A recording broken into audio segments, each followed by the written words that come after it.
Part 3 of the Cardiovascular podcast. Today we're going to cover the topic of angiography or cardiac radiology.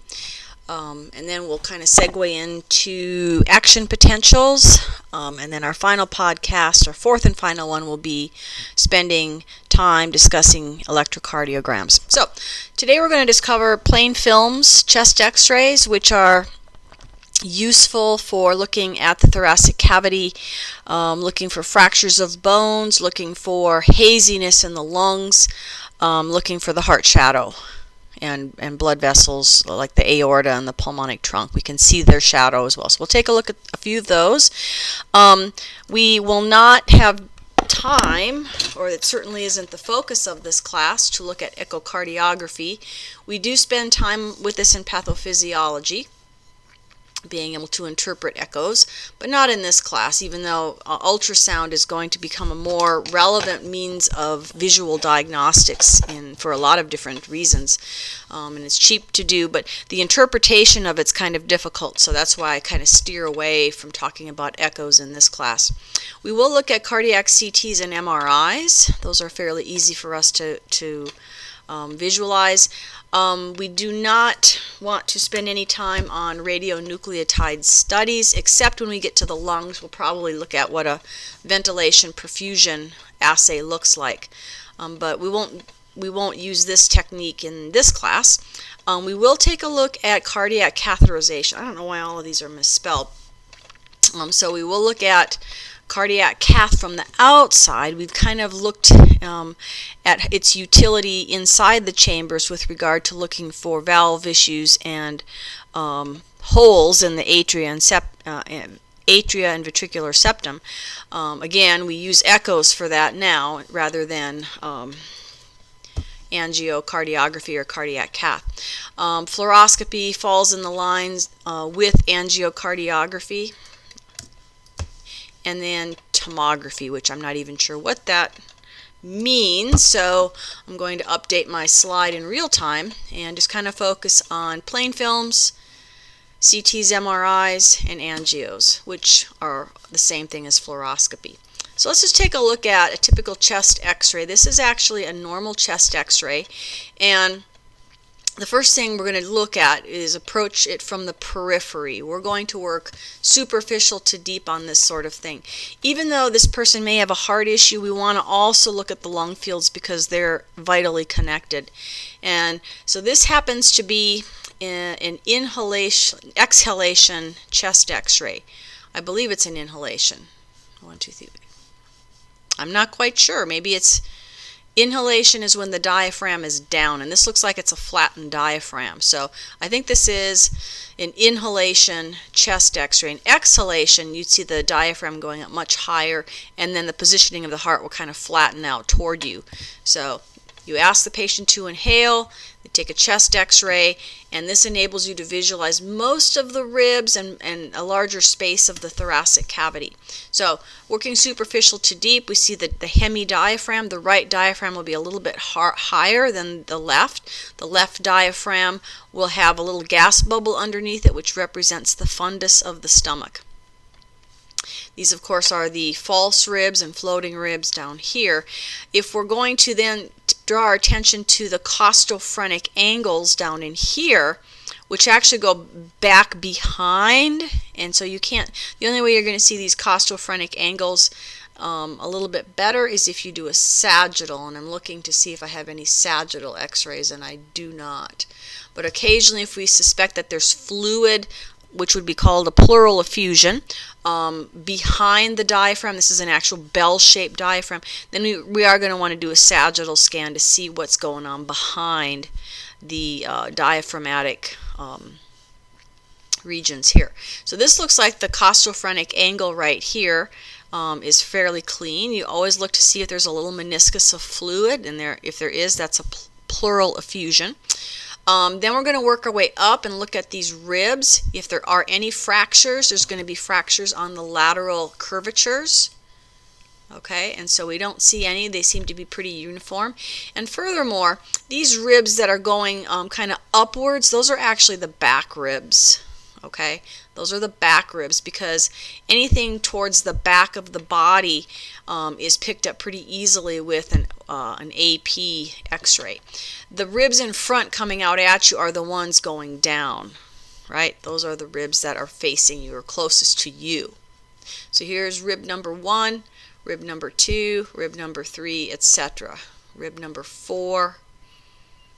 All right, can you follow that? Rib number 1 starts up here, it attaches to the manubrium, curves down and attaches to the transverse process. Rib number 2 attaches to the manubrial sternal junction. Anyway, you get the idea. So these are the ribs. For some reason, the crisscross patterns are called lawyer's lines. Not important to know. If we take a look at the place where the ribs attach to the sternum, you'll see that there's cartilage. So here's a junction right here. Everything in here is cartilage. So you have about a ½ an inch of cartilage or so between the sternum and the actual head of the rib. So these are not fractures. They look like they're break points, but they're not break points. They're actual places. If I were to follow this rib down here, here would be the junction of it. Okay, so these are not fractures. You do not fracture your ribs near the sternum. They usually break out here, because these are real bendy parts. They have to be so you can inhale and exhale. So that's it. We look for the clavicles here to make sure they're not fractured. Okay. Here's rib number 1. I think that's it for the ribs. Looks like the lung fields are pretty clear. You might be wondering what all these strings are. Those are the bronchioles and blood vessels. So don't worry about that. That's what you should see. If you don't see these strings, that's a problem. Okay, we should have dark lung fields. So don't. That's just how air picks up on an x-ray, but we should also have these little wisps that indicate that the lungs are fully expanded. Another thing I wanted to draw your attention to, although I don't see it too much on this, let me see if I have it on here. No. Occasionally the scapula will be in the way, okay? And it looks like a collapsed lung. So I think here, these people here have their arms up in the air, and it pulls the scapula away so that it doesn't give you this artifact. I don't really have another example of the scapula getting in the way. Okay, we'll spend some time in class kind of going over chest x-rays. You can't really see the here's the scapula right here, but the actual medial border of it seems to be, not in the way. So just be wary of that. Sometimes you'll see the bone, kind of a shadow of it, and it looks like a fracture. Now let's draw our attention to the trachea, because the trachea should be midline, and these little spiky things are actually the spinous processes of the vertebrae. So this is totally normal, and if it's deviated to one side or the other, then we take note of that, because that usually indicates a collapsed lung. Then we're going to focus on let's see, some people can actually see the individual lobes of the lungs, but that's really hard to do, at least from an undergraduate perspective. We also note there's a lot of lymph nodes here. This is called the hilar region of the lungs. So we have a lot of blood vessels and bronchioles going in, to the system and out. So that's pretty much it for the lungs. The lung fields look completely normal. If you see a little spot like this and like this, those are ECG leads. Okay, so this is, don't think that that's something that's part of the patient. Now let's draw our attention to the heart. And so this is a typical heart shadow, totally normal. The first bump on the left margin is going to be the left ventricle. So if this shadow is very large, you have to think pericardial effusion or cardiomegaly, left ventricular hypertrophy, all of those. The only way you're really going to discern what those are, aside from patient symptoms, is to do a CT scan. The second bump is the left atrium. This will be enlarged should you have mitral stenosis. Okay? And generally, if you have a left atrial dilation, you're probably going to have haziness and edema in the lung fields anyway, because the blood is pooling in the left atrium. The next bump will be the pulmonary trunk. So we've covered 3 bumps. The pulmonary trunk, if it is enlarged, can indicate pulmonary regurgitation or stenosis or something of that nature. Again, you'll probably have pulmonary edema that correlates with the expanded pulmonary trunk, dilated pulmonary trunk. The aortic arch is the final bump, and so this will be dilated if the patient should have any aortic valve issues or coarctation of the aorta, which is one of those defects that we talked about the very first podcast. It doesn't have to be a congenital defect. Coarctation of the descending aorta can also occur in patients with high blood pressure. You'll notice that the BCS, the brachiocephalic, left common carotid, and right subclavian are all at the top. So if you do have any issues with these vessels, it might cause some sort of abnormality at the superior border of the mediastinum. The mediastinum is everything in the middle here, the heart, all of this. So the superior mediastinum is up above the sternal angle here. The inferior mediastinum are all of these contents. The lungs are not in the mediastinum because they're not in the medial region of your chest. Okay?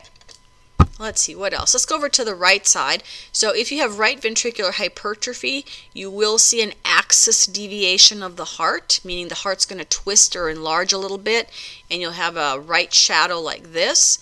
What would cause right ventricular hypertrophy? Exactly, something with the pulmonic valve. The atrium is right up here, so it's kind of contiguous with the right ventricle, right atrium, just the way the heart's kind of sitting in the chest. The heart's actually coming out at you a little bit. And so right atrial dilation would also be indicative of a tricuspid stenosis. And then here's the superior vena cava. So that's it. That's for the heart shadow, what it looks like. And generally when you do a chest x-ray, you assess for all of the things I've just mentioned. Do you do a chest x-ray if you have heart problems? Probably, especially considering that they could easily and rapidly progress into lung issues. Because usually the patient presents with shortness of breath when they have heart problems. Well, you don't know if it's a lung or a heart issue, so chest x-ray is generally an easy and cheap and fast thing to do. Okay, so I guess this is just kind of going through some of the things I've just taught you. This is a female, so here's the breast shadows. Okay, so you'll know male from female. And then if you're trying to look for the three bumps here, here's the left ventricle. Now clearly, look at this. This is definitely an inhalation chest x-ray.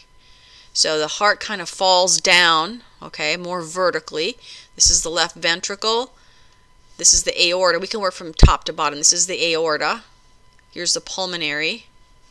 Here's the right atria, and here's the left atria, and here's the left ventricle. So yes, there is a heart shadow here. It's just that the heart's very elongated. So take a look at this. This is an expiration. So look at how the diaphragm comes up. And then you ask the same patient to inhale, and the diaphragm flattens out. So most of the time we take this inhalation or inspiration chest x-ray. Look at all these lymph nodes. This probably isn't normal. These are a lot of lymph nodes. You can see the bronchioles. So it's important to do both, because I mean, if you just took a chest x-ray and looked at this, then you would think that this person has cardiomegaly and or some sort of pulmonary edema. But these lymph nodes are enlarged, by the way. So this just shows you the positions of the chambers of the heart shadow. We take a look at chest x-rays to give us some indication if there's chamber enlargement. So these are the conditions. If we have left atrial versus right atrial enlargement, please look these over because these are all potential cases. So if I show you an x-ray and it looks like the left ventricle is enlarged, what data should you ask for? I would say the auscultations would be useful, right?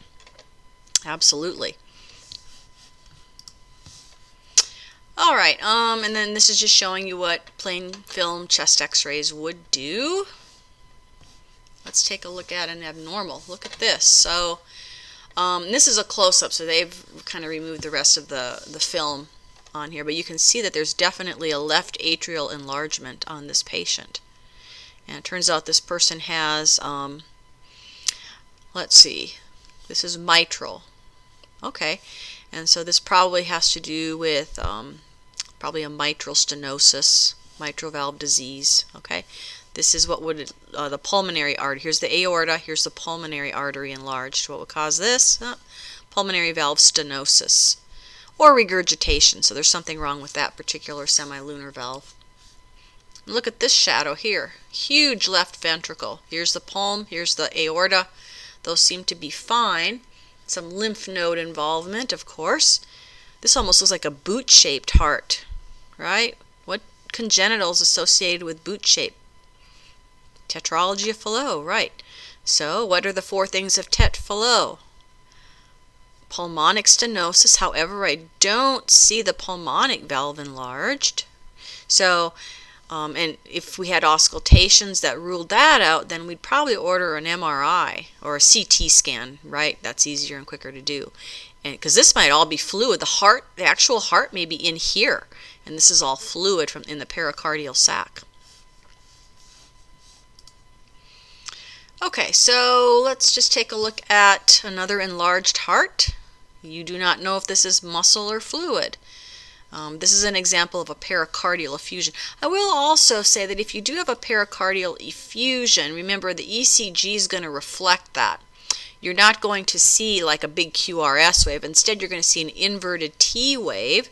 So clearly an ECG is another quick and inexpensive way to kind of lead us down the right diagnostic path. Pericardial effusions will also produce possibly a corresponding pleural effusion. Just because of all the friction rubbing and stuff of this enlarged mediastinum, it can cause irritation of some of the pleural membranes, and then fluid will kind of go into these costophrenic angles.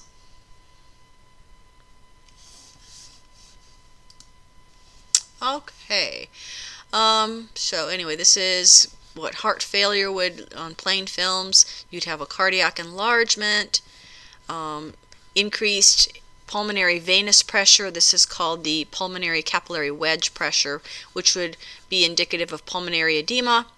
You might see some pleural effusions, which are usually bilateral. A little bit larger on the right than the left because the right has more thoracic cavity space. That's all I want to say about that. Let's go to if the muscle's enlarged. Okay, so, and this isn't really a good chest x-ray of LVH. So LVH would probably look more like this, but if you verified on ECG that you had a huge QRS wave, this big peak right here, that's one of the diagnostics for it. So here's the size of the right ventricle versus the left in a diseased heart. Of course, it's going to cause endocardial ischemia, so the blood's going to be kind of squished out of this area, and that's going to cause ischemia. You'll have trouble with the heart filling properly. Why? Because there's less of a chamber area, unless it's dilated. If it's a dilated hypertrophy, you'll have like this huge volume, but you'll never be able to squeeze it out, right? Remember those three different cases of hypertrophy of the heart? So if it's full of muscle, like in this case, this is hypertrophy, then you're going to have less diastolic filling. The ischemia is going to reduce the stroke volume, so your cardiac output isn't going to be that great. Now, if this were a dilated, this looks like it's a dilated cardiomyopathy. Think how difficult it's going to be to get the blood out through the aortic valve, right? So you're going to have a high EDV and a high ESV, and even higher ESV, which also is going to reduce your stroke volume. Okay, let's see. This is, what is this slide saying here? Cerebral hemorrhage. Oh, this is all the stuff that can happen with left ventricular hypertrophy. Okay, so you'll have a heart failure. You can have clots that form then, and they're going to come out here, and they're going to get in the coronary arteries and cause ischemic heart disease. Okay, or those clots can come up here, and they can cause a stroke in the carotids. Also, if you have left ventricular hypertrophy, it could initially produce really high blood pressure, okay, because of all of this excess stroke volume. And that can lead to aneurysms on the ascending aorta. You'll have pressure through the carotids, which could cause a cerebral hemorrhage or a stroke. You could also cause pressure on the fragile blood vessels in the back of your eye. That's called a retinopathy. This is also something that we're going to see in diabetics. So this has the consequences of hypertension. Okay, so if you have high blood pressure, these are the things that can happen. And we'll also see that in diabetes. Let's see, this is congestive heart failure.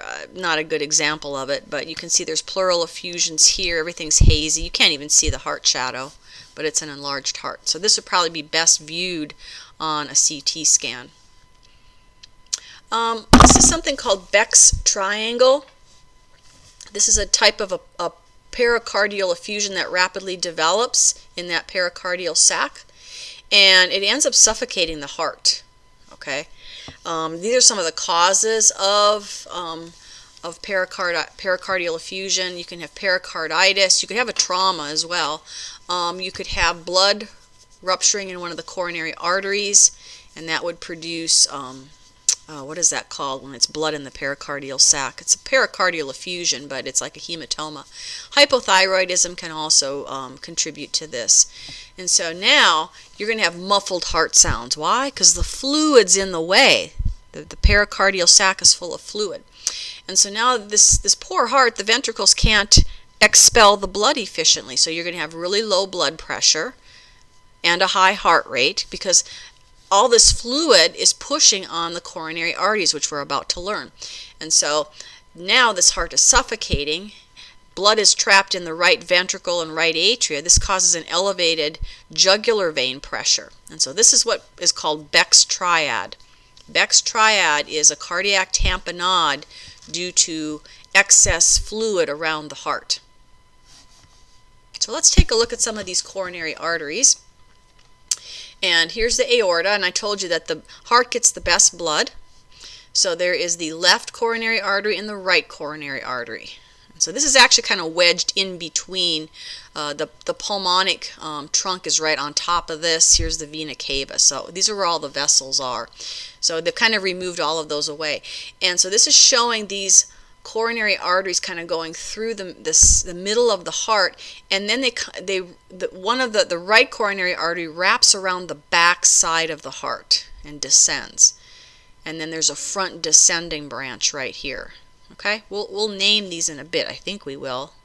I know I talk about these in surgical anatomy. Now the left coronary artery is where it's at. This is very important. Hold on, I got to make sure I have the right slides. I do. Okay, so the right coronary artery has only 2 branches, and it makes kind of a C shape. Just keep that in mind. The left coronary artery is fairly long. It's called the LCA, and then it branches into the circumflex, which goes around the back side, much like the right circumflex. This is the right circumflex coronary artery. Here's the left circumflex, and then here's the LAD, and the LAD goes down in front. So every time you see pictures of the heart, in fact, I'll just go to this. Every time you see an image of a heart, you always see like this vessel kind of going down the face of it. That's the most important coronary artery. It's called the LAD, the left anterior descending artery, and it actually has branches, and we're not going to worry too much about all these little branches here. We're just going to worry about the LAD and the LCX. And if there are any occlusions in these, it causes a lot of trouble because remember, the left side of the heart's the most important side.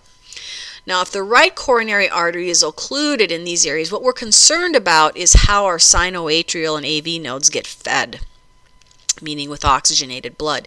So right coronary arteries can typically cause arrhythmias, problems with the pacemakers. We have a little bit of overlap with the left circumflex that can kind of help, I believe, the AV node. But for the most part, the septum of the heart, the bundle branches, most everything is fed by the LAD. And we're going to learn how to see these on an angiogram. These are really fun to watch. And they end up putting a catheter in your in your arm, in your radial artery, and they thread it up until the catheter reaches right about where my cursor is, okay? And I think I want to go, not there, but here.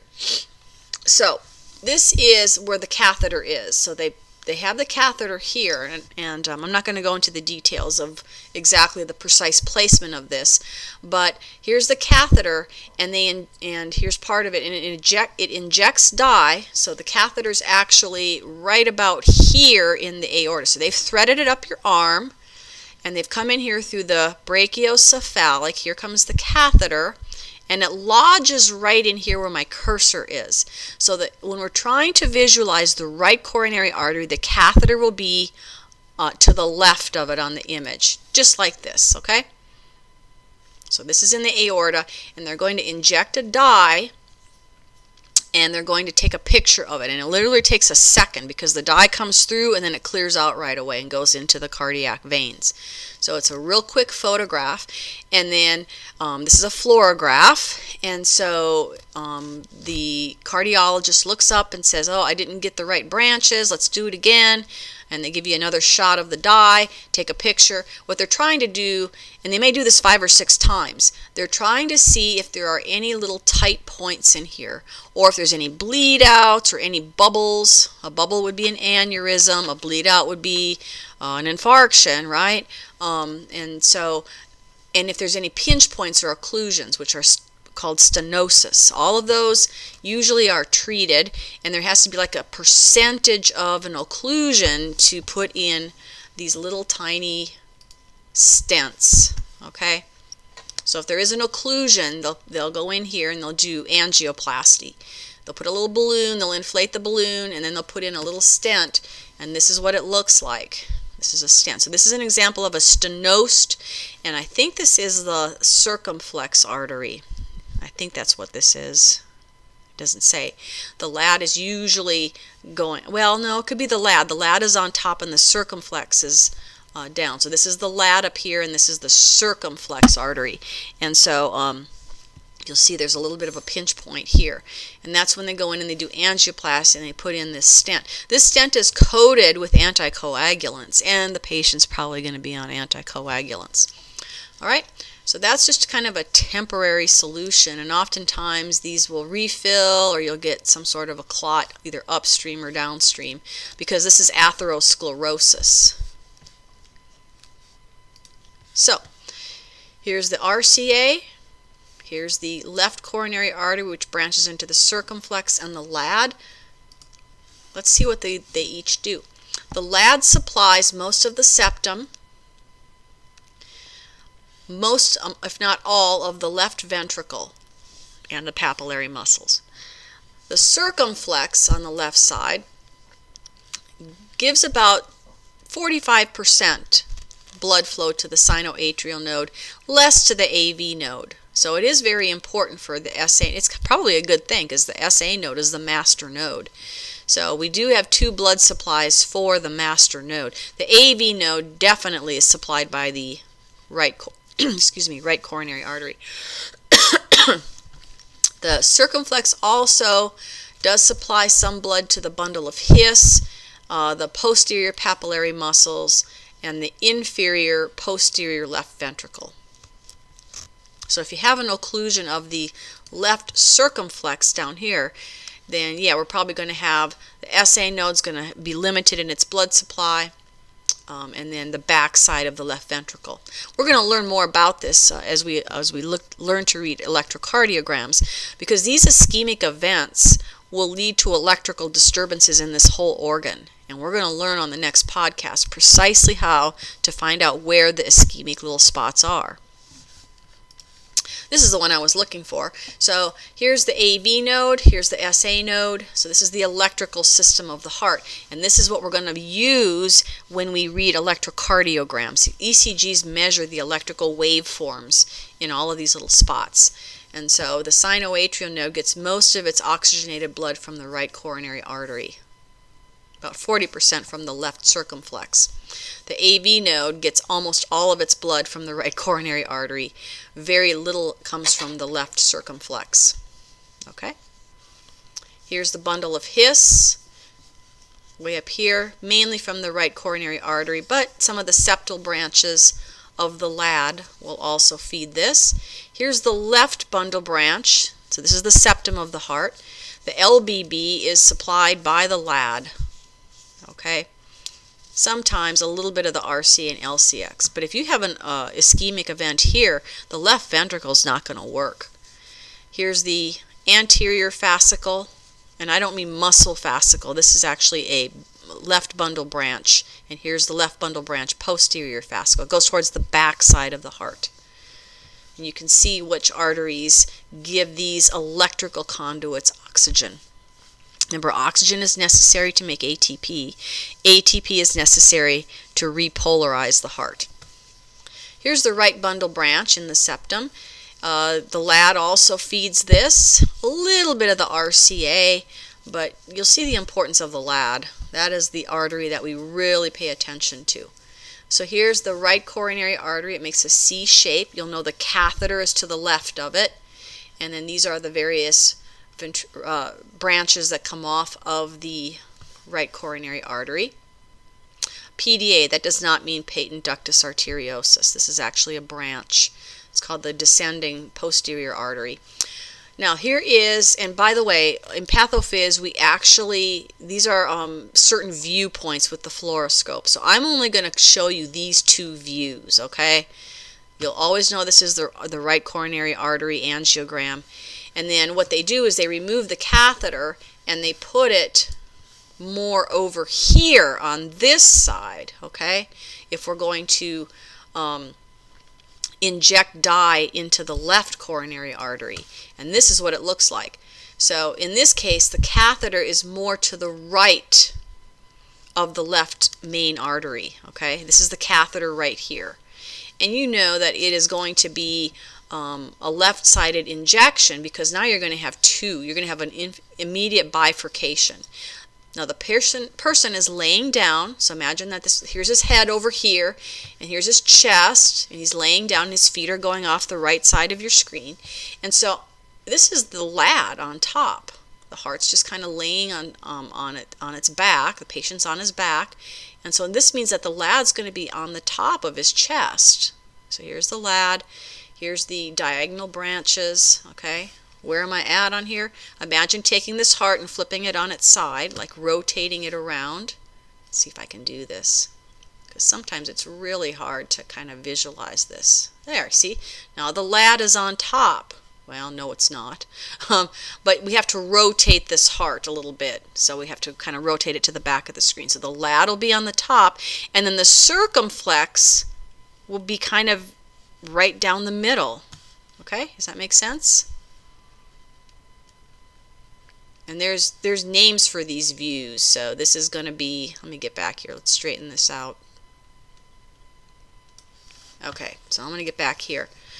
So this is looking at the right side of the patient at kind of an angle, oblique angle. So we call this an RAO 30 degrees. And so here we see the LAD on the top. Here's the circumflex, which is kind of going off to the back. But we inject it with dye, and we can see all of these little branches. Diagonal branches come off of the LAD. Obtuse marginals come off of the circumflex. This looks pretty normal, actually. These little dark regions, don't get them confused. These aren't aneurysms. They're just, you know, the blood vessel's kind of doubled up on itself. Okay, so coronary artery disease is what we're looking for. And if we should have chest pains, which of course radiate out to the arms and neck by referred pain, because the second order anterolateral pain neurons kind of feel the signals from all of these regions. So those second order pain neurons don't understand where the actual first order pain signals coming from.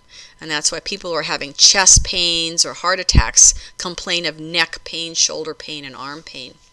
So if you have a chronic ischemic heart disease, not a full occlusion yet, but you know it's coming, you'll have stable angina or silent myocardial ischemia. Okay? We'll talk more about these on the next podcast. If you should have an acute event where there is a clot that comes in and it ruptures and you have a thrombus, you will probably have changes in the electrical activity of your heart. And we're going to take a look at two different types of STEMIs. There's a non-STEMI and a STEMI, EMI, okay? ST elevation myocardial infarction.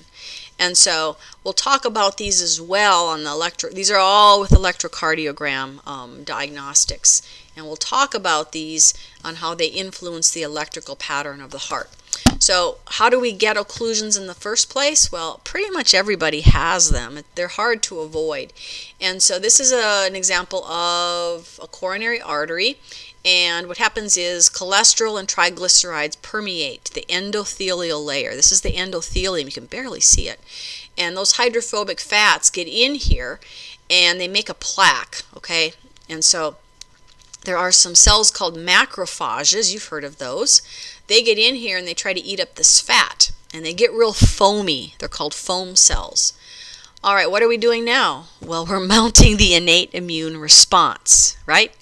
We have a foreign agent coming in. I don't know why your body interprets it as foreign, but the macrophages, those are the antigen-presenting cells. They come here and they into this area and they try to engulf stuff. Well, they turn into these foamy cells with lots of fat vacuoles inside of them. And then all these purple cells show up. What are these purple cells? Well, they're T cells, right? So now we're going to try to start the cell-mediated response. And so you'll notice this immune response, which is occurring right underneath the endothelial layer and right on top of the tunica media smooth muscle of the coronary artery. And now look at the lumen. It's really narrowed. And so here it is even more. And it's causing friction with every beat of the heart. The blood pulses through and it causes a little bit of these endothelial cells to tear off, exposing tissue factor. Oh, now what? Yeah, so now we're going to have the clotting pathways. So we get this thrombus that forms, and it's in the lumen, and now everything downstream from this can't get oxygen. And so now you can't repolarize the heart muscle or the pacemaker, the conductive branches. And this is what shows up on the ECG. We can see these levels of electrical instability by reading a complete electrical map of the organ as a whole. And that's where they come in and they put stents in. Now occasionally the stents no longer function and they're going to have to put in, this isn't the slide I wanted to show you. On the next slide here, it shows you bypass surgeries. So if you have stented up all these coronary arteries and you're still getting occlusion, then you're going to have to do some sort of a graft. You can use the saphenous vein, which is a superficial vein in your leg, and you can, in this case, they're bypassing the right coronary artery here, right? So there's the vein graft. Most of the time they'll go and they'll jump in here to the ascending aorta and they'll take and put an arterial graft here. They don't use the subclavian. I haven't seen this too often. I've usually seen arteries from the ascending aorta to the LAD or the LCX. So this is usually the junction point where they graft in arteries. So a quadruple bypass, right, is bypassing all three of these arteries and the descending right coronary artery. This is just showing you the angiogram, what I was talking about earlier. This slide should actually be up here, way up here. Okay, so just to show you what we're going to segue into for the next podcast, we're going to try to find the location of the infarct. The infarct meaning lack of blood flow and lack of oxygen. We talked about infarcts in the brain and what they look like on a CT scan or an MRI. But here we're not going to do a CT or an MRI of the heart to look for lack of blood flow. In fact, if we did that, we probably wouldn't see it. In fact, if we did that, it would look like this. Okay? This is how we look for ischemia. We do these angiograms and we look for pinch points. It doesn't look like the brain at all. In fact, out here, if you had an occlusion, let me try to find another one here. See, you've got an occlusion here. A little bit of blood might be getting through, and some of these collateral vessels will feed, right? If you have a stable angina and just a slight occlusion here, these will sprout vessels and take over. This happens in people all the time. In fact, when we did this rotation in Greece and we get to go and look at angiographies, I'm shocked to know that most of the time they won't even do anything to this patient until there's like 90% occlusion. It's crazy. We don't do that in the United States. I think there's a different threshold where we actually have treatment. But in Greece, where everybody has a heart problem and they just can't afford to repair all of the vessels, they have a different threshold. And so, anyway, the ECG is probably the best way, the first way to diagnose where the ischemic patches are. So, if you have, let's just go here to the septal wall, the septum of the heart. If you have lack of blood flow to the septum, we're probably going to blame the LAD, because as we learned earlier today, most of it's supplied by the LAD. Okay, the septal branches are supplied by the LAD. Okay, and so we know the artery, that could be the culprit, and so we're going to look at these leads on the ECG, because these are the two little patches that are put right over the septum of the heart on your chest. Okay, and your sternum too. So V1 and V2 are placed on your sternum, and they kind of cover where the septum might be. And we're gonna see electrical issues. The ECG is going to be abnormal for V1 and V2, right? So we might have a ST segment might rise, the T wave might invert. We'll worry about this later. I'm just trying to show you with regard to the vasculature, right, where we're going to put the ECGs to detect lack of blood flow. Lack of blood flow is ischemia. The sides of the heart, the lateral wall, let's take a look at what the sides of the heart, like on the sides here or the side here. All right, so if there's an occlusion over on the sides, well, we could probably do an angiogram, and we will, of course, but prior to that, we're going to have to do an ECG. Here's why. An ECG is typically done in transit to the hospital. The paramedics put these on, and the printout, the ECG, is sent to the ER before you even get there. And so you've literally got about 20 minutes to get out of the ambulance and get down to the cath lab. So they need to do this. So they have to have everything set up before you get there. And they're going to need to know which artery is the culprit. Is it the LCA? Is it the LAD? Is it the coronary artery? Is the left coronary artery? Is it the right coronary artery?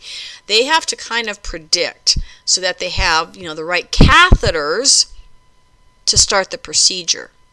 So they don't want to have, these catheters are quite long. They go in your arm. And so they can be, a certain length depending on your body size. So they kind of have to know all this stuff ahead of time to know what type of tools to prepare for the incoming cath that they're going to do to you. So if it is the lateral walls, right, then they're going to think it's a circumflex issue. All right, and so these are the leads that they're going to pay attention to. Leads 1, AVL, V5, and V6. Oh yes, you're going to be memorizing these, I promise you. So these are the leads on the ECG that are going to be abnormal. The back side of your heart, now I don't want to go there. Let's go to the bottom side, the inferior wall of the heart.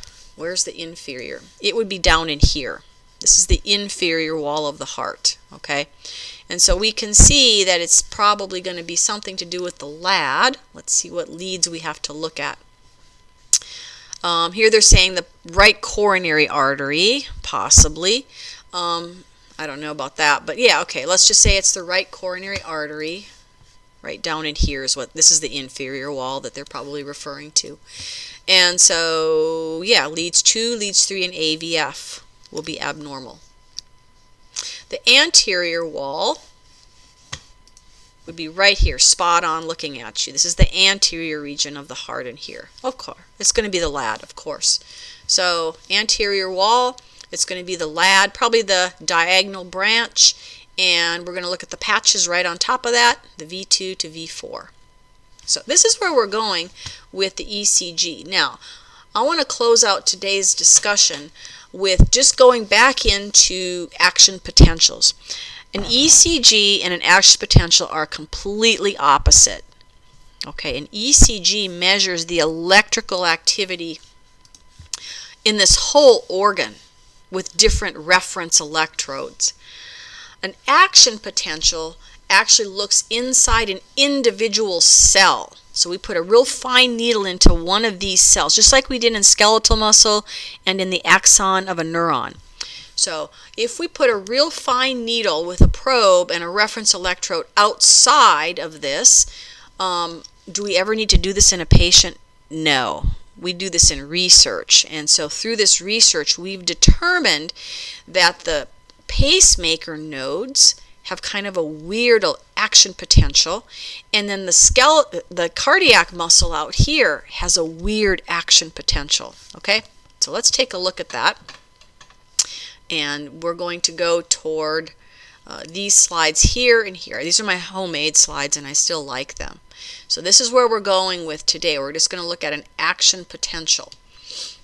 But before we get there, we want to divide the two types of cells in the heart into two types: the conductive cells and the contractile cells. Here's that Blofus website I was telling you about on a previous podcast. Super awesome to take a look at.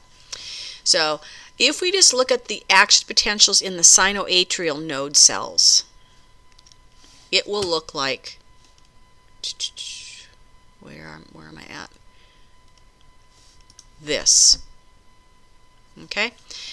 It has a pacemaker potential, then a rapid dipole, a rapid repole, and it never goes back to rest. There's no flat line. There's no flat line here. Okay? Does that make sense? I'll go to this slide here. See this? This is the sinoatrial node. Rapid dipole, rapid repole, no rest. Look at the AV node. Same thing. It looks like a neuron almost, except these things never rest until you're dead. Okay? Now if we stick a probe in the skeletal muscles, we see it does actually skeletal. In the cardiac muscles, it looks like skeletal. Rapid dipole, it starts to repole, but then it plateaus, and then, see? It looks like muscle. Purkinje fibers are kind of like a hybrid. Bundle branches. See, it's, the more neuronal you look, you behave in the heart, the more it looks like a neuron action potential. The more contractile the cell of the heart, the more we involve the activity of the sarcoplasmic reticulum. Okay? So this is a nice comparison of cardiac muscle and skeletal muscle. I'll get to this in a minute. I want to really go through this little by little and kind of follow along the order of my slides. So the conductive tissues of the heart, their purpose is to deliver sodium and calcium in a very specific alignment. So the SA node, which is very leaky and never rests, it will share its calcium and sodium with surrounding atrial muscles. That's what these yellow arrows represent. But not as fast as this internodal pathway, which they should have done a better job of annotating on this illustration. There is a massive internodal pathway that most of the calcium and sodium beeline down. What does this look like? It's a connection of cells like this, okay? Kind of. There's gap junctions in between, but this is the internodal pathway. And it prefers to give most of its signal to the AV node. Okay, so the principal pacemaker of the heart is the SA node. It's located just right above the foramen ovale, which should be closed, and it's constantly discharging and recharging. You don't even need neurons. You don't need the vagus nerve to regulate this, but it does. So the sinoatrial node has a pretty fast pace. I mean, if you didn't have the vagus nerve to slow it down every day, this thing would be leaking and repolarizing at about a rate of, I believe, 120 beats per minute. That'd be a horrible resting heart rate for you. So luckily, the vagus nerve secretes acetylcholine to kind of keep this at a regular pace of about 72 beats per minute. Okay? So when this thing depolarizes, while it shares its cations with surrounding atrial muscles, the preferred pathway is through this internodal pathway. Because the atrial muscle isn't really thick anyway, and it doesn't need a lot of signal. What we want to do is have a very strong signal getting to the AV node, because we want to coordinate atrial depolarization and contraction while the ventricles are relaxing and filling. You understand? If this whole heart contracted, it would blow up. So we have to have a very important systematic sequential flow of ions such that different regions of the heart depolarize and repolarize at different times. So next, the AV node gets calcium and sodium from the internodal branch. And by the way, if this internodal pathway is blocked, we are going to call this an AV block. Signal's not getting to the AV. So there's 3 different types of AV blocks we'll be discussing on the next podcast. So the AV node then depolarizes because it gets all this calcium and sodium from the internodal pathway. And the AV node is really under the control of the SA node. Okay, but if there is ever a block in the internodal pathway, luckily the AV node can take over. Now its depolarization rate is much slower. I think it's like 40 or 50 beats per minute. Very slow. So you will have some governance of the ventricles should you have an SA node failure or an internodal block. The AV node can say, hey, I've got this. I'm going to have a slow heart rate, but at least it can keep the ventricles going. So it too has a preferential sharing of calcium and sodium, and that occurs through the bundle of His, and then that branches into the right and left bundle branches. And as we learned from a previous slide, the left bundle branch has fascicles in it. Okay, so this is the slide that shows you the electrical conduit of the bundle branches. Yes, we can have bundle branch blocks. If the left bundle branch this isn't blood, okay? If there's lack of blood flow, now we have a breach in the electrical conduction of the left pathway. The left ventricle won't get anything, right? We'll be able to determine that on an ECG. See how this is all fitting together? Makes perfect sense. So here's the left bundle branch, and here's the Purkinjes that go backwards. So we really do have a signal going from the base of the heart down to the apex and then back to the base again. It's important to note. I'll be explaining this on the whiteboard when we get to lecture. This flow of electrical activity, we can measure that. Here's the right bundle branch. It too breaks up into Purkinjes and goes back up to the base. So we're squeezing the apex of the heart like a tube of toothpaste, pushing blood up into the direction of the semilunar valves. The atria have to contract from the base to the apex, pushing blood down like a tube of toothpaste through the AV valves. Very important hemodynamics and flow pattern within the heart. So this is actually the cycle. I would suggest you get on YouTube and just download cardiac electrical activity so you can see how the conductive cells kind of fire. And then this is all picked up by the ECG. I mentioned that the autonomic nervous system serves to slow the heart down. I mean the parasympathetic vagus nerve. The sympathetic can also upregulate heartbeat in fight or flight, both heart rate and stroke volume. We saw this on the previous podcast. This is what it looks like. I was fascinated to find out that the right vagus nerve and the left vagus nerve do different things. And this was kind of interesting to me. So the right vagus nerve really does influence the SA node.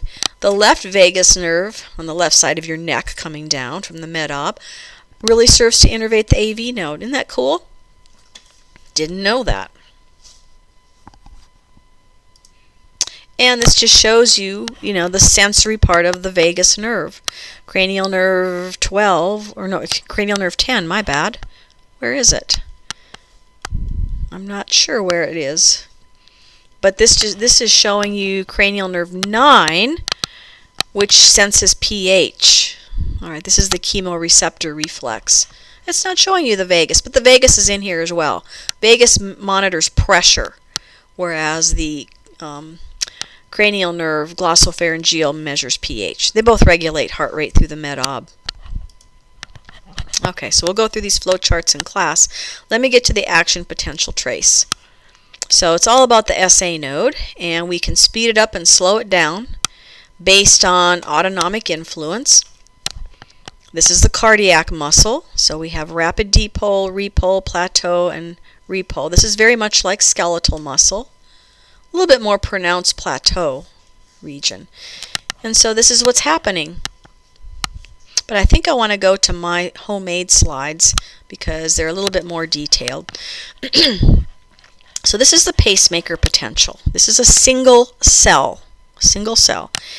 When that SA node depolarizes, it's very leaky to begin with, okay? And so there's all sorts of little leaky potassium channels, and so sodium is going to trigger voltage sensitive calcium channels. These are T-type calcium channels. This is just occurring spontaneously, okay? And so the calcium comes in through the T-type calcium channels on the cell membranes of these pacemaker nodes, and then that activates an L-type calcium channel, a voltage-gated calcium channel. These stay open a little bit longer, and so sodium and potassium flood through these L-type channels. They are principally responsible for depolarizing the pacemakers. Now we get to the top, repole. Well, just like in the neuron, the voltage-gated potassium channels open. Let potassium out. That helps bring the potential back down to negative. Then we have the voltage-gated calcium channels begin to close. More repoles happening. And then we have calcium going to the nearby atrial muscles and down the internodal pathway, or down the bundle of His if you're an AV node. See all those collective events that contribute to resetting the pacemakers of the heart? Sharing. Remember, skeletal muscles were stingy. They didn't share anything. There were no gap junctions in skeletal muscles. They each had to have their own motor end plate, right? Each cell. How impractical would that be for the heart? Be totally just a lot of neurological confusion. So we really only have two spots where the heart can be activated. Everything else has to be shared, right? Because we want to have a wave of contraction. We want strong contraction like we see in skeletal muscle, but we want to have a nice smooth wave, which is what we see in smooth muscle. So in reality, cardiac muscle is really a hybrid of smooth and skeletal muscle. In its form, it's like skeletal muscle. In its function, it's like smooth. So the gap junctions allow for the conductive cells to share their calcium and a little bit of sodium as well. There's no resting phase in the pacemakers. Why? Because they're very leaky to potassium and sodium. And when that positivity gets a little bit close to threshold, the calcium T's open up, then the calcium L's open up, and it's all over. And that's why our pacemakers never rest. You can remove a heart from a living patient and that heart will still beat as long as it's in a saline solution with these ions. Isn't that weird? And we can tinker with the heart with medication. So we're going to get to that in just a second. Next, I want to go through the action potential of the muscle. It is kept in a resting state because of the sodium, potassium pumps and calcium pumps.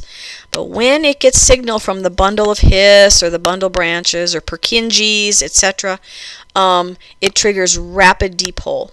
Voltage-gated sodium channels open, just like in skeletal muscle. We have rapid dipole. Repole, we close those voltage-gated channels, just like we saw in skeletal muscle. We open up the potassium, but now we've triggered the sarcoplasmic reticulum in the muscles to open up calcium.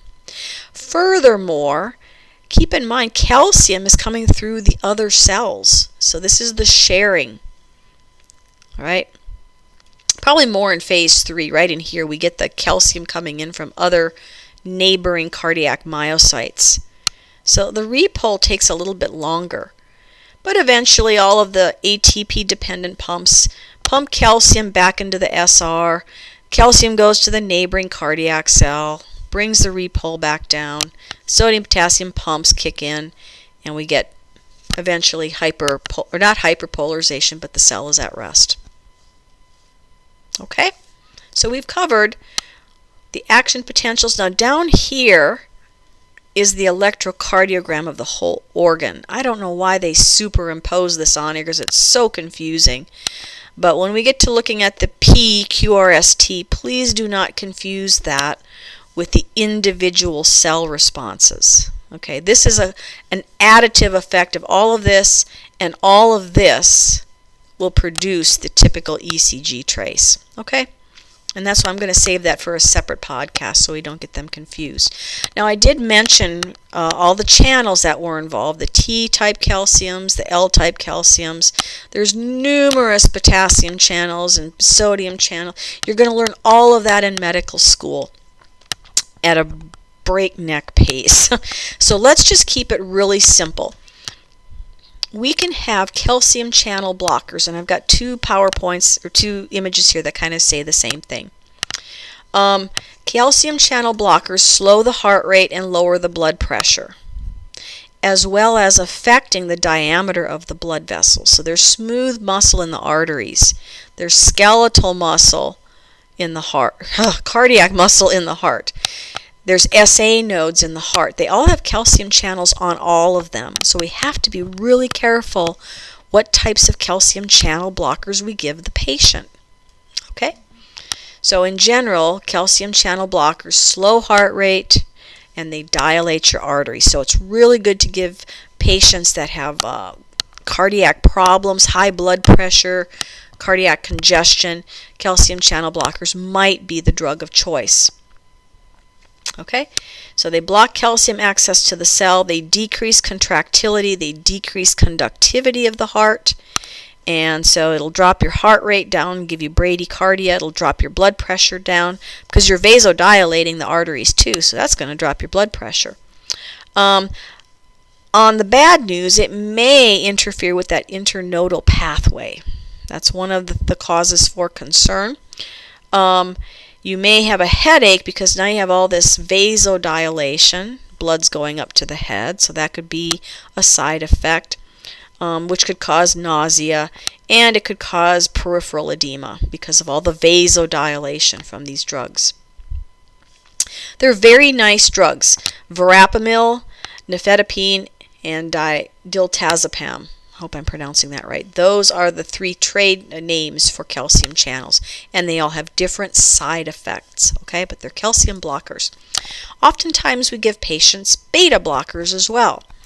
This too slows down the sinoatrial node. It's beta because it interferes with the beta adrenergic receptors for adrenaline. See? So here's the beta blockers, and it blocks adrenaline and norepinephrine. It blocks epinephrine and norepinephrine, okay?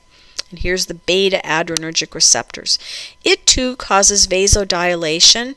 It too slows the heart rate down a bit, and it slows the stroke volume down. So both of these are usually prescribed for hypertension. This slide kind of gets into a little more detail, so I'll go through some of the salient points. Sinus bradycardia. So if you have a slow heart rate, you'll give the person an IV infusion of atropine, and that will stimulate the heart rate. Why? Because it blocks the vagus nerve from functioning, so the heart rate goes up a little bit higher intrinsically. Okay? If somebody has, let's see, supraventricular tachycardia, okay, and we'll talk more about this later, that means that we're going to have to slow down, we're going to have to interfere with the AV node, okay, the AV node. We're going to have to inhibit it because the ventricles are beating too fast, ventricular tachycardia. So we're going to give that patient for supraventricular tachycardia adenosine. We'll IV push it and follow it up with saline. They call it a cardioversion. So instead of getting out the paddles, you know, the